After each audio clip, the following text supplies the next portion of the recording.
Welcome to Author Mindset Monday. Today's quote comes from Richard Feyman, who said, "The first principle is that you must not fool yourself, and you are the easiest person to fool."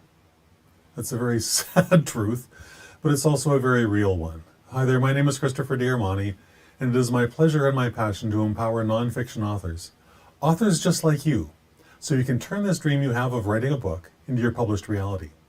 And one of the ways that I help you achieve this dream, turn this dream into your reality, is by helping you face those things that you may not want to face, those truths about yourself and where you are that you may not want to admit. This is not a you thing, this is not a me thing, this is a humanity thing. So that's what we're going to talk about a little bit today, and hopefully we'll help you find a way through some of this silliness. I shouldn't call it silliness, it's actually serious stuff. And it's actually stuff that, if we don't take it seriously, it can derail and destroy our entire lives. So with that out of the way, the only path I know forward, the only road that I know that is open for me to make the impact I know I was born for, is through that high mountain pass of daily self-improvement. Working on changing something one day a week, never going to cut it. It just isn't. Not for me. I cannot make a positive improvement in my life if I'm busy lying to myself, if I'm deceiving myself on a daily basis. And it is so easy to do this. It really, really is. But you can't make any forward progress either if you're still lying to yourself. That's the other sad truth, right? Rigorous self-honesty is critical for your success, just like it's critical for mine. If I'm not rigorously honest with myself, none of this is possible. It's a daily habit that I must pursue.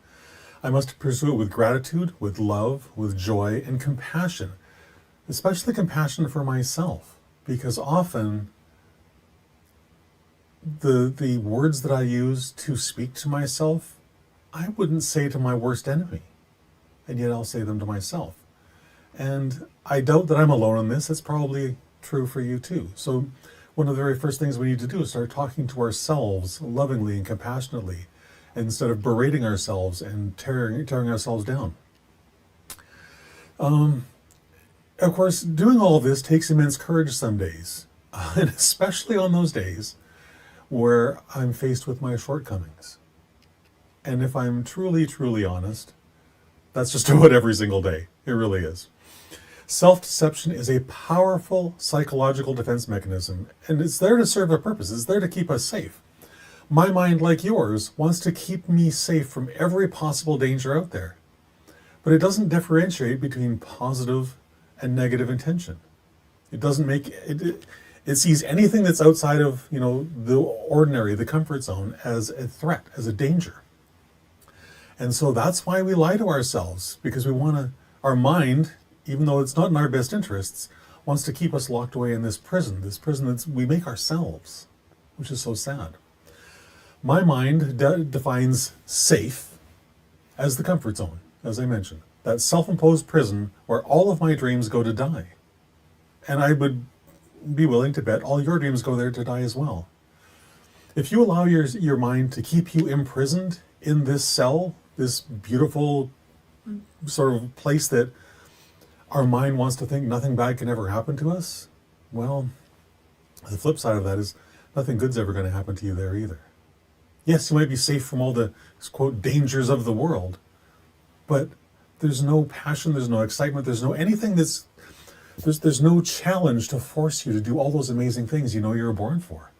You'll never make the impact that you're born to make, if you keep yourself trapped in this prison. And it is a choice. I hate to say that, but it is a choice. The path to a life of fulfilling impact, of course, is through doing that deep internal work. If we want to make that a powerful impact on the life of one other person, that can't happen unless we first become the person who embodies all of that, right? I can't help you transform your life so you can make the impact you know or you were born for, unless I first make that shift inside myself, so that I can make the impact I know I was born for. It's so simple when you break it down that way, and yet it's not really it's a simple road, but it's not necessarily an easy road. This is one case, of course, where I would use the word impossible in its actual true context instead of breaking it down a different way. It truly is impossible. It is not possible for me to do it. But here's the flip side of that, right? If you're tired of deceiving yourself, if you're tired of letting go, if you're sick, actually, sick and tired of letting one more day go by without finishing your book, if the thought of letting one more minute go by, to be honest, fills you with dread because you know you're not going to, this is just another day going by, another minute, another hour going by where you haven't finished your book, you haven't got your book out into the world, then I would ask you to please join with me. Join me in this deeply personal journey of self-discovery, self-improvement, self-transformation, so that you can become the human being who can write the book you know you're born to write. It's what you're here for. You wouldn't be following me and all these videos on day, I don't know, whatever this is, 180 something, 218. You wouldn't be following me 218 days into this journey of mine through video if there wasn't something resonating inside you. So if something is resonating inside you with this message, then the very next step to do is to take action. It's really quite simple. Just say yes and. This is a great thing that I heard from Jay Souter recently. Just say yes and take the next step that's put in front of you.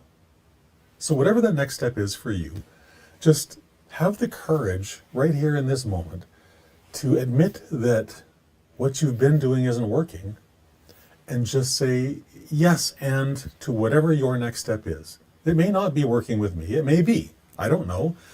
But we could at least have a conversation around the possibility. And if nothing else, I will give you a couple of really great tools that will help you move forward on your own.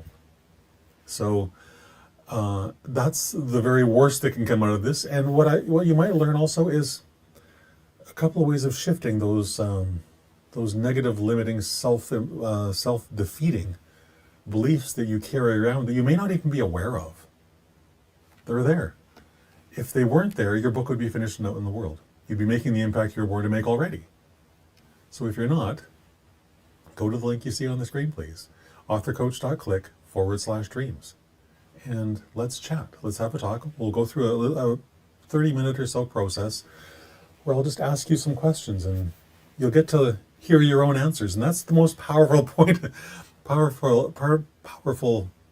step of the entire process is often for me, I don't really know what's true for me until I hear myself saying it out loud to someone else.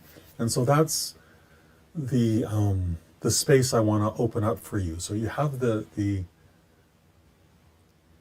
willingness, the safety, the psychological safety, if you will, of being able to express what's going on for you in a space where it's not going to be used against you. Maybe that's one of the things to put it. But so that you have a space where you can simply hear the truth that's already inside you, but hasn't come out yet.